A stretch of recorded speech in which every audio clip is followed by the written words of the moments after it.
Let's be blunt. 2020 has been awful.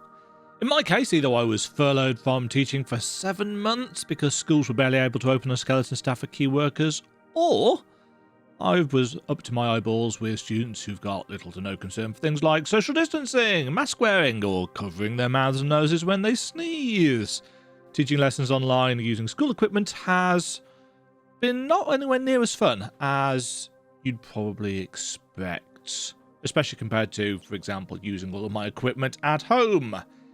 Anyway, 2020 has at least been decent for video games. Here then are my top games of 2020. As per the system that I set up for the last few years, these games are not in a top 10 list, because frankly I don't really like balancing top 10 lists, but they are broken up into categories. This year's categories are not the same as last year's categories. I've only started this video on the 27th of December, because it's been a busy Christmas period.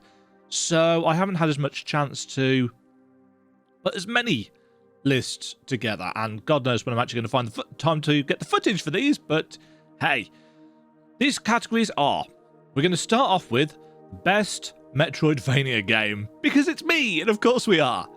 After that, we're going to follow up with the Best Open World Game, a category, a genre that I've been very open about my general issues with. The fact that I don't tend to complete them. But I've played a fair few of them this year, so it's got quite a few entries on the list. After that, we've got the Best Remake. 2020 might have been a crap year for a lot of things, but it's been a pretty good year for remakes, and I've played quite a few this year. After that, we have got the Best Soulsian Game, because I'm annoying and I still try and avoid the term Souls-like if I can help it. Then we've got a handful of the Best Story-Driven Games. No real surprise there, because that is, for the most part, the general focus of my channel and what I'm interested in as a gamer. And after that, we'll wrap up with a couple of special categories that I'm not going to spoil here in advance, because it's my list and I can. Ha! Usual disclaimer. These are games that I played in 2020, but weren't necessarily released in 2020, though I do think actually for this particular list that they pretty much all were. There's one maybe exception. There are, of course, hundreds of games that I did not play this year, and probably will not play this year. So if you didn't see X game on the list, that's almost certainly why. Second disclaimer. Lists like these are personal preference. They are entirely subjective. Feel free to tell me what your lists are in the comments. I'm really interested to see what games people have been playing and what gems I might have missed. You can even tell me if you think I'll like it. But there's very little point in trying to tell me that my opinion on a subjective medium is wrong. Although I will undoubtedly get downvoted to shit anyway, because that's how people express their opinions on YouTube videos. Anyway, let's get this started. Best Metroidvania Game. There are nine Metroidvania games that I have played this year, and these are the 2D ones that I've played. I've played another couple that have got Metroidvania elements that are 3D. We're going to focus on the Best Metroidvania Game 2D, which is the genre that I generally play the most, and therefore there's no surprise there's loads of contenders for this particular category. But I've also decided that it's kind of not fair to judge them all against each other, as some of these are from bigger publishers and companies, whereas some of them are from much smaller, in many cases, kind of single-person indie affairs. So I'm going to split this up further into the best bigger budgets, or bigger studio, less indie, Metroidvania, and the best smaller budget / indie Metroidvania. I have not been and done any research into the size of the studios, the production budgets, or anything like that. It might be perhaps fairer to say that they're more established versus less established, though even then that doesn't quite work. Anyway, the best, we'll call it bigger budget Metroidvania. These are the contenders. We've got Blasphemous, The Stir of Dawn. We've got Ori and the Will of the Wisps. And we've got Shantae and the Seven Sirens. Shantae comes in third. While WayForward aren't a massive studio, I believe they're a bigger team than many on the list. So they're going to be grouped in with the big boys, such as they are, though I'll talk about Blasphemous in a second.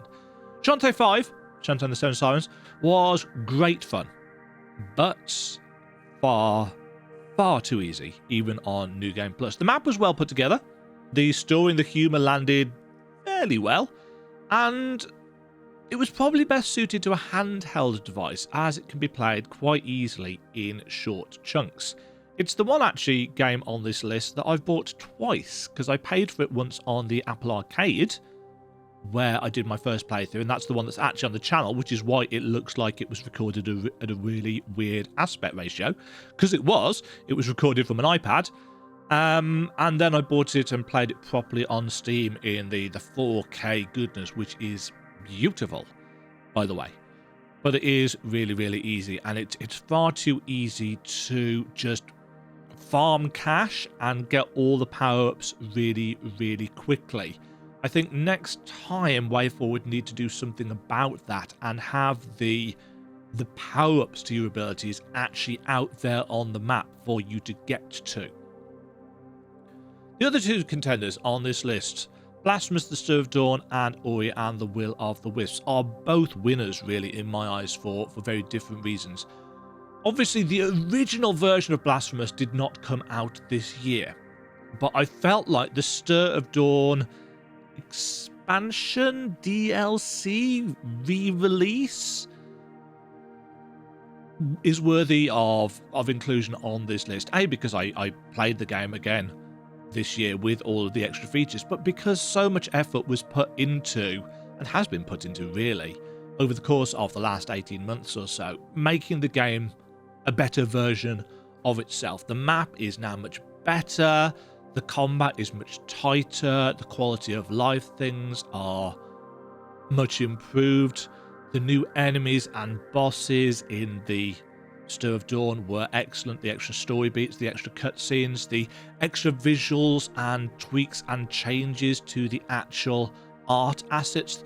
There's a lot there, and obviously if you only played the Stir of Dawn version, you won't be able to see just how much effort was put into sprucing up and really hammering home the best possible vision of this product that has been put out.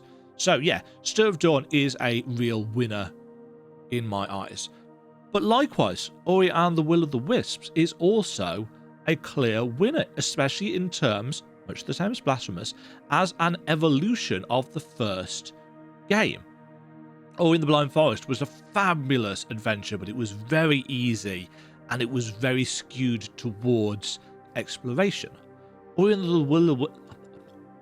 Will of the Wisps has a much better combat system. It's still quite easy in a way, but it's also got a great soundtrack, great story. It's certainly got better emotional beats than Blasphemous, whereas I think Blasphemous has a more interesting kind of world map and tone, and that is world map and tone, not world map, but that works as well. They're very, very different takes on the genre, incredibly different takes. Arguably, they couldn't really be further in terms of polemic opposites, and therefore I can't really tell you which I preferred over the other, short of how, my immediate mood might take me. So I personally think that both of these games are excellent, and the winner here is us, as Metroidvania gamers. Feel free to accuse me of cheating if you must. At the other end of the scale are the smaller budget titles, the indie titles, the smaller studio titles, the titles made by teams with fewer people or without a franchise or an already released version of the game to get behind.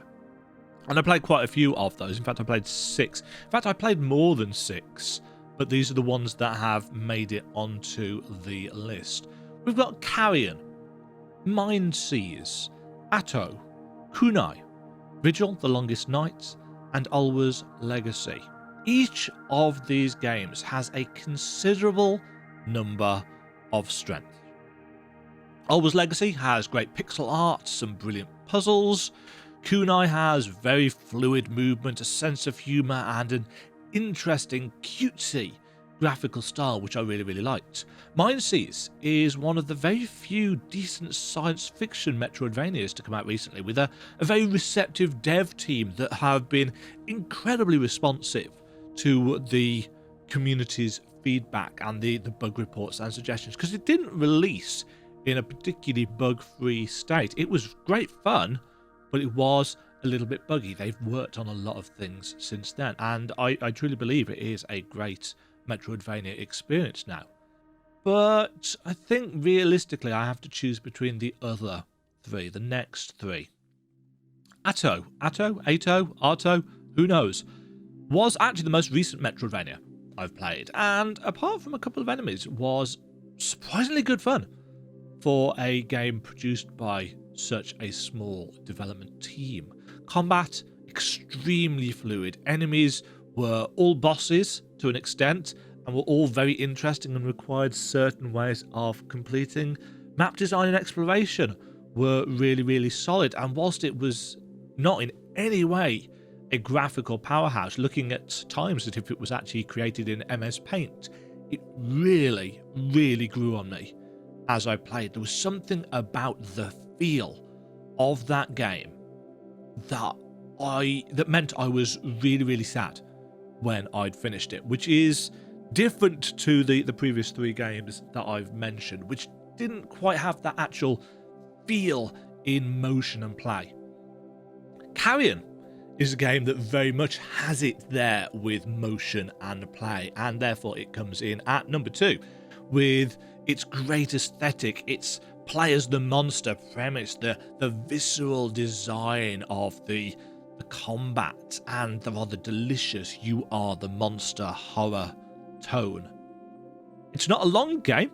It's probably the shortest actually of any of the games on this list, and it probably would have been even shorter if there was an in-game map, which has been the point of contention actually for a lot of people, the lack of the in-game map, because it can be a little bit tricky to navigate if you are stuck. Incidentally, I did put a map together for this game. In fact, I think I put a map together. Yeah, I did. In fact, I put a map together for every single game on this list, because that's what I do. Wow, I've been busy this year. I've gone off script here, you can probably tell. Yeah, I rejigged the map for Blasphemous.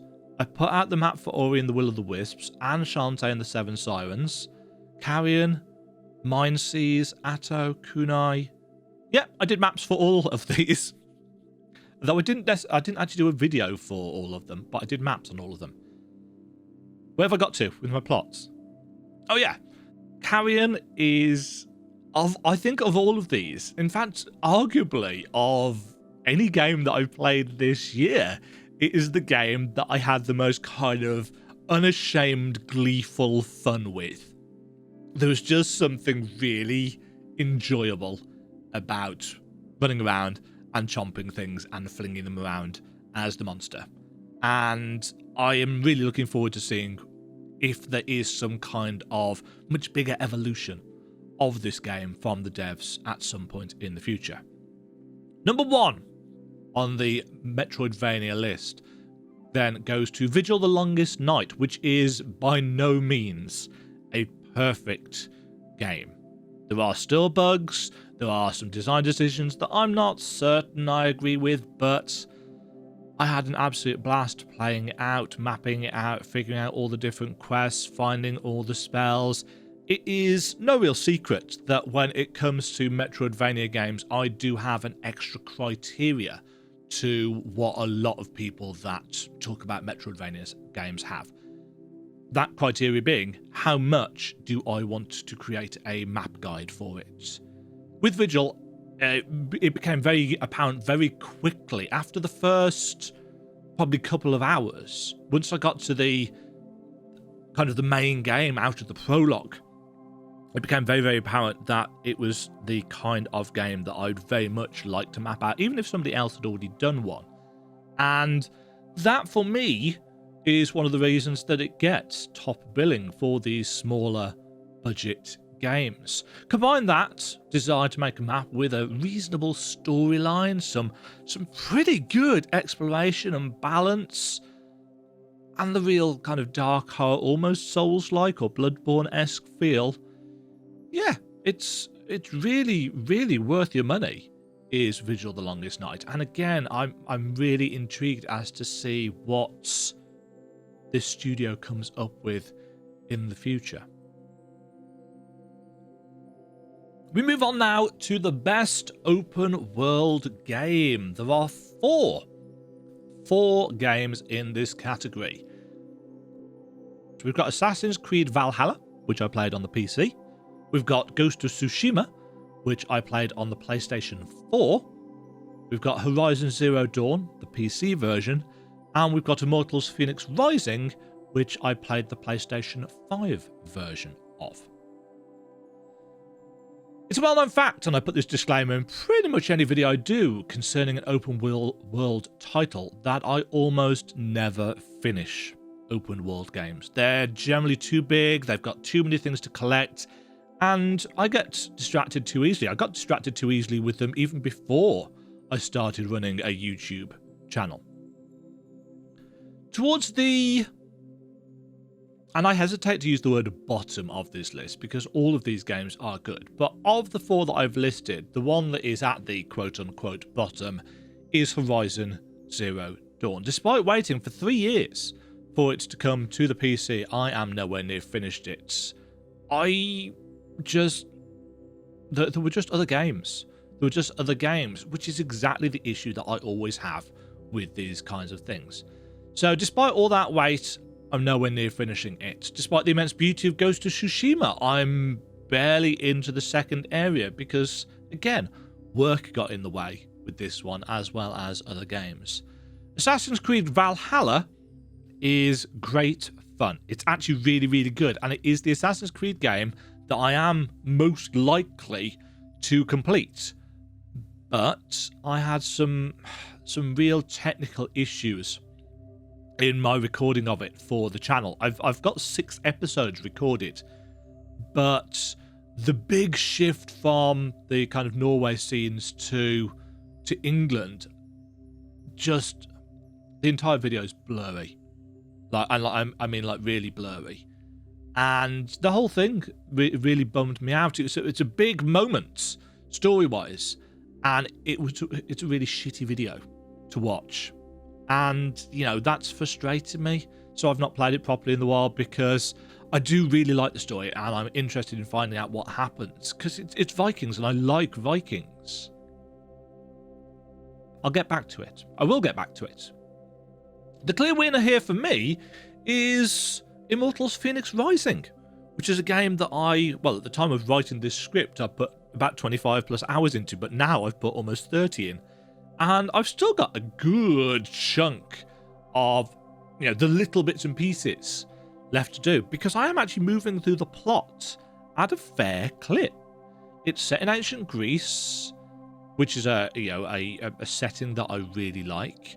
And whilst Immortals may have let's say a bit of a mouthful of a name and systems that seem a lot like that copied homework meme as regards The Legend of Zelda Breath of the Wild, it's got a cheeky sense of humour, which gets better if you know a lot about Greek myths like I do. It's got a good chunky feel to its combat, a little bit more in my opinion than actually Breath of the Wild does, and it's got a really satisfying gameplay loop. So it is an open world game that I'm almost certain to complete. Probably not by the end of the year, because I've only got 4 days left to actually do the playthrough of that, and I am playing other things at the same time. But yeah, it's my winner here for open world games, which I know is going to be a fairly contentious thing because a lot of people have said it's meh, it's bland, it's meh, it's meh, it's meh. If you think so, fair enough. I don't.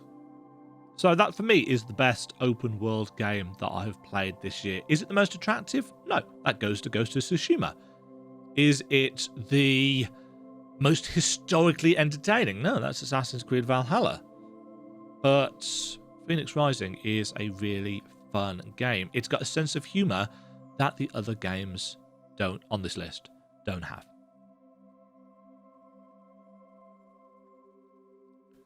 Best remake.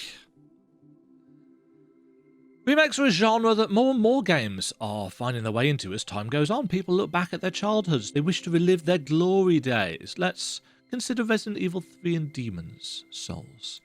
For all my critique, and I have been quite critical of Demon's Souls, if you've watched my playthrough, you'll know that.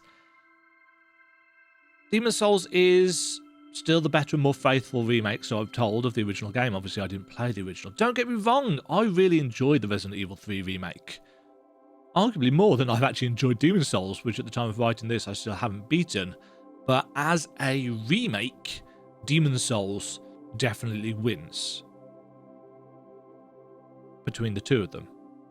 Because, of course, it has come out the same year as the Final Fantasy VII remake, which is, quite frankly, a superlative experience as far as I'm concerned. Sure, I've got issues with a couple of the pissy Stunlock boss fights, but Final Fantasy VII Remake ticks so many boxes for me.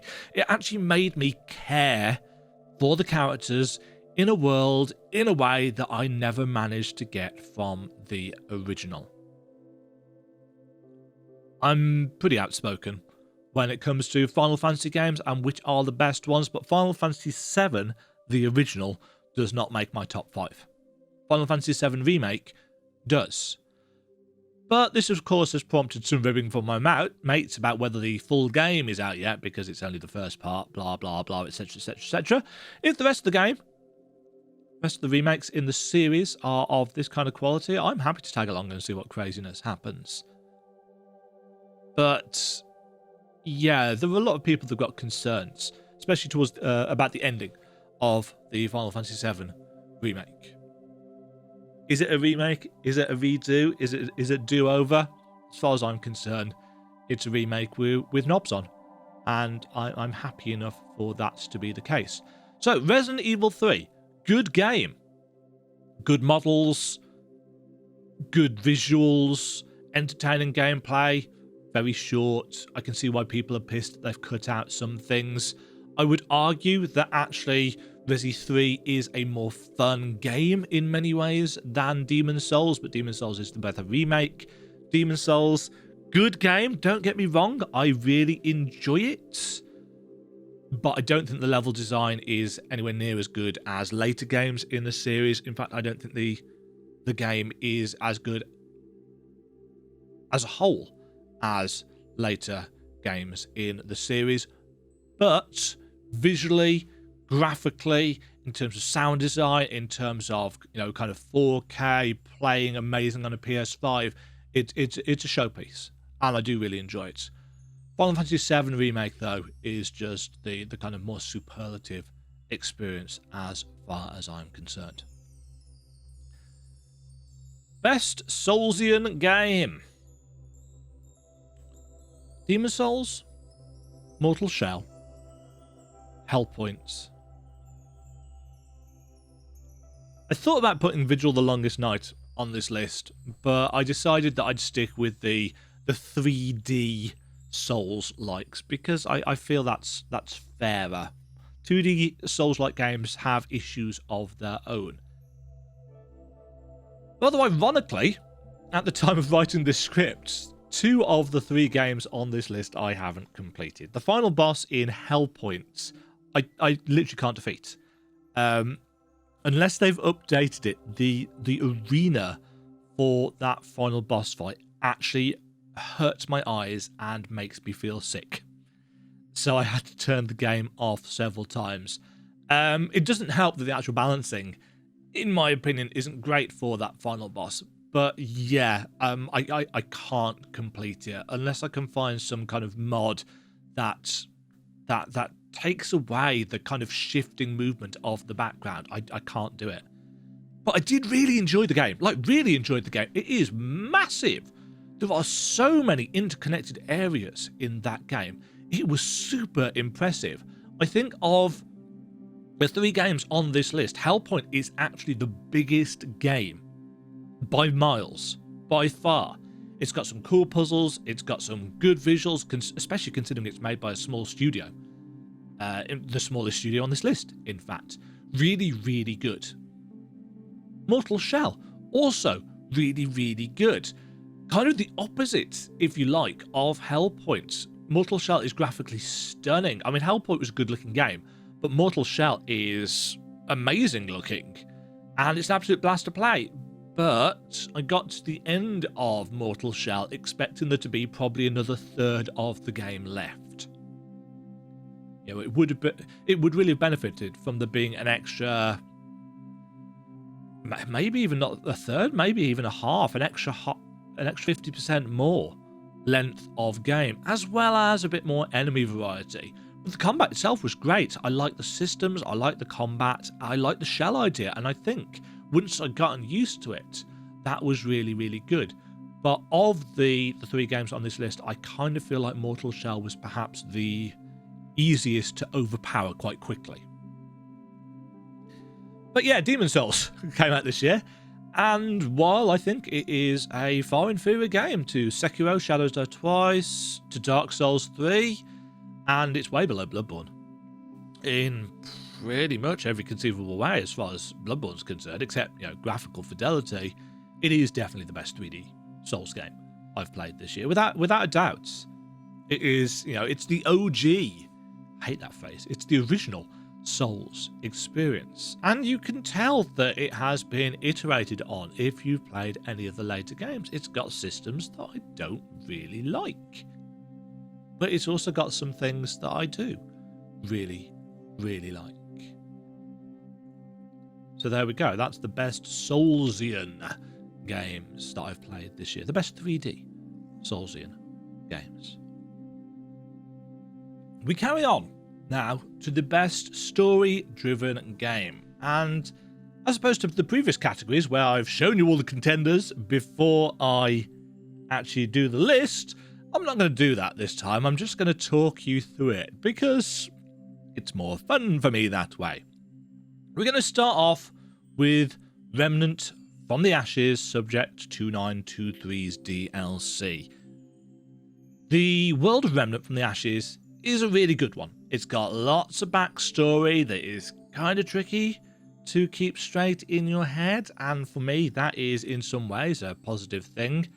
The Subject 2923 DLC went a fair chunk of ways actually to making events clearer in many respects, and it tied up in some respects some of the loose ends that the original base game of Remnant actually created and left for us.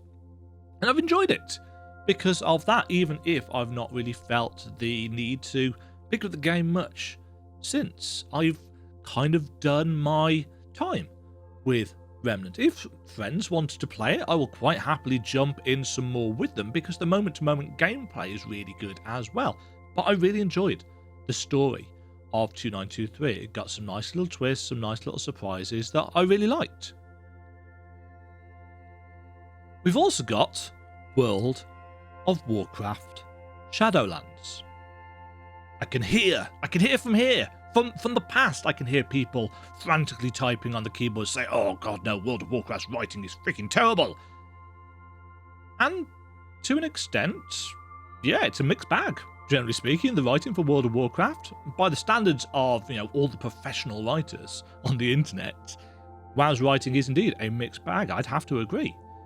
And that is particularly evident actually in the Shadowlands expansion, which has some really great writing and quests in some zones and, quite frankly, some turgid mediocrity in others.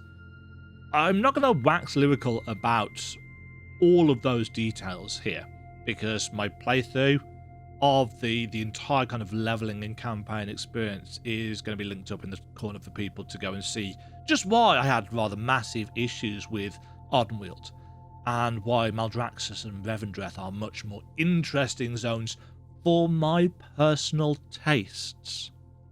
Story is incredibly subjective. Yeah, what one person thinks is good writing is not necessarily what other people think is good writing. What the GCSE exam board thinks is good creative writing for question 5 on paper 1 is not actually what a professional writer would consider to be good writing. That's good publishable writing. Trust me, I know on that one. So, yeah, good writing and good storytelling is very, very subjective. But, wow, Shadowlands has got enough to earn a place on this list. Final Fantasy VII Remake. Surprise! It's on this list as well.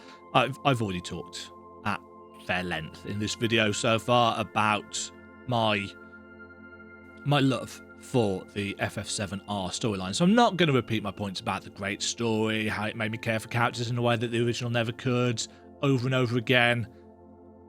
You get my points on that one. But if it's not those three, Dema, of all the games that you've played on your channel this year, what could it be? It can't be Demon's Souls. It can't be Immortals Phoenix Rising, despite that having a pretty good story. It can't be Immortal Shell. It can't be Mortal Shell. You haven't finished Horizon Zero Dawn or Ghost of Tsushima. You've barely scratched the surface of Valhalla. Metroidvania's not noted for their amazing storylines, though Ori and the Will of the Wisps certainly is up there in terms of stories that made me cry. The winner of this category is also the winner of the Game That Made Me Cry award, which it must be noted that Final Fantasy XIV Shadowbringers doesn't count for. It's got its own category. Spoiler alert, that's coming up in a bit. Inmost is, at the time of writing, still the most beautiful pixel art game I've played. It tells a beautiful, nuanced story with stylized characters, incredibly mature themes, and some light puzzling, and it made me legit cry. I'm not talking, a little bit of tears, welling at the corner of your eyes like I got with Final Fantasy VII Remake. I mean legitimate bawling. To the extent that when I was editing my kind of 4-episode playthrough of the game together for YouTube, I had to go through and painstakingly mute sections of that video because my microphone was picking up the sound of me crying. It was that heart-wrenching in places, and I'm quite an emotional person, so I do understand if you've played or watched somebody else play Inmost for yourself and you don't get why people are upset. It is a game that I think draws upon your own personal experiences. And as somebody who is 40 years old in less than a month now, I've had a lot of life experience, and I've had, unfortunately, a lot of tragedy. Not personally for myself, but I have, I've worked with people, I've gone to the funerals of students that I've taught, and so on and so forth. I've dealt with some shit, and therefore your enjoyment almost seems like the wrong word. Your enjoyment of the experience that is Inmost, your mileage will definitely vary with this. It's not a long game. It's not a game that I'm going to spoil any of for you here. Grab it for yourself, or you can watch me play it. My playthrough of it is pretty complete in terms of grabbing almost everything, but I didn't get everything in the game. But yeah, Inmost is a fabulous story-driven experience, and if you're not adverse to, or especially if you are an emotional person, pick it up and grab it and give it a go for yourself. So, those are the big categories out of the way for this year. But we've got another 2 awards left to go. These are for single games that have impressed me. The first of these is the best game that made me think in 2020. And there's only one game on this list because, quite frankly, I don't play many games that have got a huge number of puzzle elements. I don't tend to have to think too hard in Metroidvanias because I'm so used to playing them. The open world games, I don't really have to do a whole lot of thinking for, and Souls games are less about thinking and more about strategy and tactics. So realistically, there is only one choice of games that I've played that can get this award, and that is Vaporum Lockdown. I loved 2017's Vaporum. I thought it was an amazing game, and pretty much everything that game did, this prequel dials up a notch. The puzzles are more complicated, the systems are slightly cleaner, the graphics and enemy variety has been buffed up, the secrets are definitely more challenging to find, the levels are bigger and mapped out by me on Steam. I didn't play any other game this whole year that made me think this way. And again, just like with the Metroidvania games, a lot of the enjoyment that I got from this game was in the creation of mapping it. Yeah. It was in the creation of maps for a guide version of this. This is the first game that I've played that's not a Metroidvania, unless you count Shantae Half Genie Hero, but that technically kind of mostly is a Metroidvania. But this is the first kind of proper game that's not a Metroidvania that I've actually felt the desire to map out. And whilst I don't think I did a particularly good job of it, apparently people on Steam very much feel differently to me. Next up, the Final Fantasy XIV Shadowbringers Award for Continued Storytelling Excellence. This is such a cop-out award. I'm so sorry. This is here because I didn't want to detract from the experiences of other games just so I could once again put Final Fantasy XIV on top of a pedestal. I don't feel like that is fair. It's a well-known quantity that I'm a fanboy for this game. And naturally, the Final Fantasy XIV Shadowbringers Award for Continued Storytelling Excellence goes to patch 5.3 of the Shadowbringers main scenario quest, because holy feckballs, what an amazing end to the story of the Unsundered that patch has been. This expansion, what this expansion has done for us in terms of understanding the motivations of our primary antagonist is something that is sorely lacking in a lot of mediums. Very little storytelling lets us have quite as much time with the antagonists as Final Fantasy XIV has done. And the fact that we're playing through this experience in a mostly interactive medium really cements this as some of the best storytelling, not just video game storytelling, but the best storytelling for me, even if it is quite static, the cutscenes lack animation, etc., etc. Think what Final Fantasy XIV Shadowbringers would be like if they actually put money into the visuals, the texture quality, and motion capture. Because the writing is top tier. It's only let down slightly by the cutscene animations and just the overall kind of texture fidelity of the game, which is looking old and ropey now, sadly. You know, from a distance, everything in 14 looks great. I would argue that, and I'm probably going to get a lot of flack for this, but I would argue that World of Warcraft Shadowlands is actually, from a distance, a better looking game and actually up close. Whilst it certainly doesn't have the polygon count and it's got a very distinctive style to it that not everybody likes, I'd argue it's actually a better looking game. Go to Ardenweald. Look at my Ardenweald playthrough and tell me that that is not beautiful in comparison to some of the muddy textures and kind of polygon limited vistas that Shadowbringers has thrown up for us. But storytelling is what it's about, what is what this award is about. Shadowbringers knocks it out of the park. So, my game of the year 2020. you've probably figured out by now that once again I don't have a game of the year. There's no one game on the list of all the games that I've played that has everything. And that is probably for the best, as it means I'm constantly in search of that successor to Bloodborne.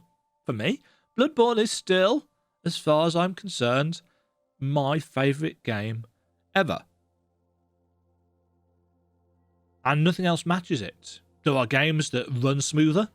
There are games that have better stories. There are games that have better systems. There are games that have better atmosphere.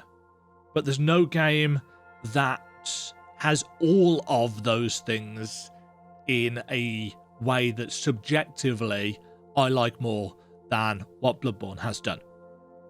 Now, if we can get Bluepoint or somebody else to remake Bloodborne in the same way that Bluepoint have remade Demon's Souls, yeah, can I have that? Pretty please. But yeah, going back to 2020, every game on this list, they've got moments of brilliance, areas where they excel beyond all others, but with all perks come flaws, and Bloodborne has flaws in and of itself. So take my list for what it is, my personal, subjective. People are going to rage about it, people are going to disagree with me, people might agree with me. That's the nature of these kind of things. Let me know what the top games you guys have played this year are down in the comments below. Stay safe out there, viewers. It has been a crappy 2020 in a lot of ways. I hope you all have a tremendous New Year's, if you're allowed to, in whatever country you're watching this video from. Holy crap, let's hope for a better year in 2021, eh? Demajen, signing off. Thank you very much for watching. If you enjoyed the video, why not click the like button and consider subscribing. Remember, you can ring the bell notification icon to get notified when new videos go live. And until next time, cheerio.